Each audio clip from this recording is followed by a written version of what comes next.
बिस्मिल्लाहिर्रहमानिर्रहीम। अस्सलामु अलैकुम।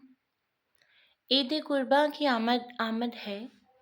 जहाँ ये खुशी का त्यौहार होता है वहाँ कुर्बानी का दिन भी होता है। इस हवाले से ये एक छोटी सी कहानी पेश खिदमत है।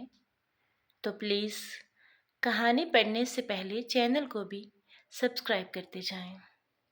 बाबा बाबा 3 दिन रह गए हैं गोश्त वाली ईद में, हमें भी गोश्त खाने को मिलेगा ना?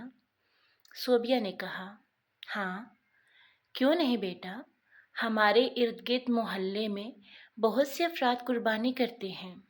बाबा ने कहा, मगर बाबा पिछली ईद पर तो किसी ने भी हमें गोश्त नहीं भेजा था। अब तो पूरा साल हो गया है गोश्त देखे हुए। कोई बात नहीं बेटा, ये देख अल्लाह ने हमें भूखा तो नहीं रखा था, कुछ खाया तो था। बाबा ने कहा, प्यारी बेटी, हर हाल में अल्लाह का शुक्र अदा करना चाहिए।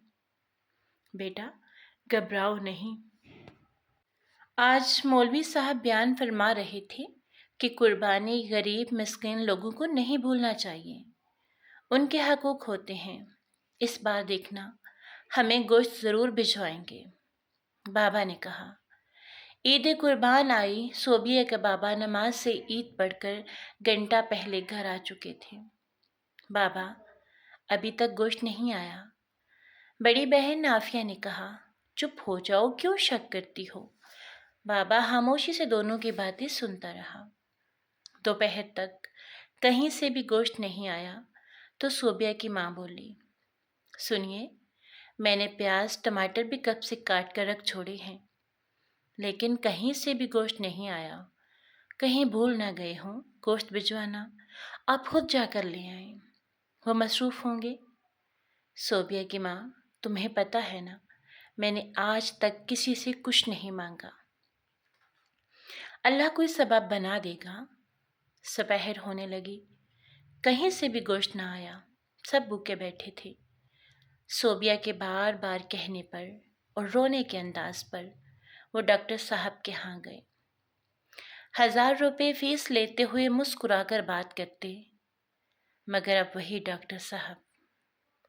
डॉक्टर, क्या हमें भी गोश्त मिल सकता है? डॉक्टर साहब के चेहरे का रंग बदल गया। वो हकारत से बोले, पता नहीं कहाँ कहाँ से आ जाते हैं गोश्त मांगने, और तड़ाक से दरवाज़ा बंद कर दिया। अब वो सोच में पड़ गया। इज़्ज़त नफ्स कहती कि घर चला जाए, मगर बेटी का कमलाया हुआ चेहरा सामने नज़र आ रहा था। वो मजबूरन शेख साहब के घर गया और दस्ते सवाल किया।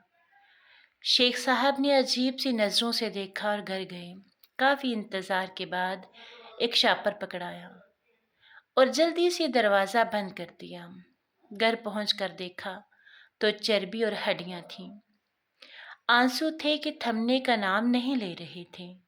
सोबिया और उसकी माँ कमरे में आईं। उनके आंसू देखकर बोली, बाबा गमगीन ना हो, हम प्याज भून लेते हैं या चटनी बना लेती हैं। वैसे भी मैंने गोश्त नहीं खाना, मेरे पेट में दर्द हो रहा है। ये सुनना था कि आंसू सैलाब बन गए। अब वो रोने वाले अकेले नहीं थे, सारा घर शामिल था। कुछ देर के बाद दरवाजे पर दस्तक हुई। देखा तो पड़ोसी अकरम था, जो सब्जी की रेडी लगाता था। अनवर भाई, क्या हाल है? ये लो गोश्त, भाई गांव से लेकर आया है। अकरम के हाथ में 3-4 शापर थे।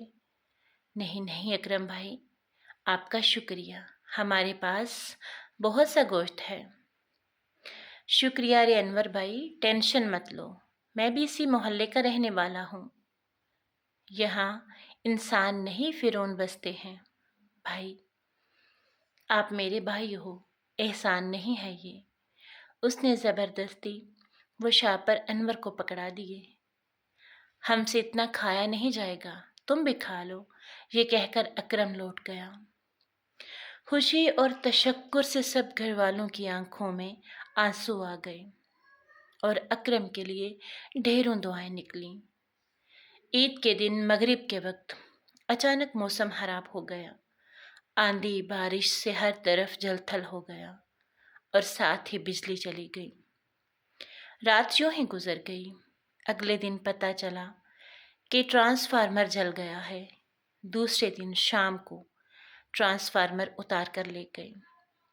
تیسرے دن تک ٹھیک نہیں ہوا۔